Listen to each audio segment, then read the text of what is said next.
আয়োজন করা হয়েছে এবং তার সাথে ভোগের আয়োজন এবং তার সাথে সাংস্কৃতিক অনুষ্ঠানের আয়োজন করা হয়েছে।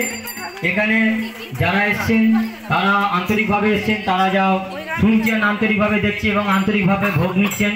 এটাই হচ্ছে পাড়ার ঐতিহ্য। পাড়া সকলেই সহযোগিতা করছে। আপনারা ধন্যবাদ, আপনারা ভালোভাবে এটা যে গ্রহণ করছেন এটাই ভালো। আর যারা শিল্পীরা গান গাচ্ছেন তারা যাতে একটু উৎসাহ পায়, আপনারা একটু হাততালি দিয়ে তাদেরকে সহযোগিতা করবেন, এটাই আপনাদের কাছে কাম্য। আশা করি আপনারা এটা করবেন।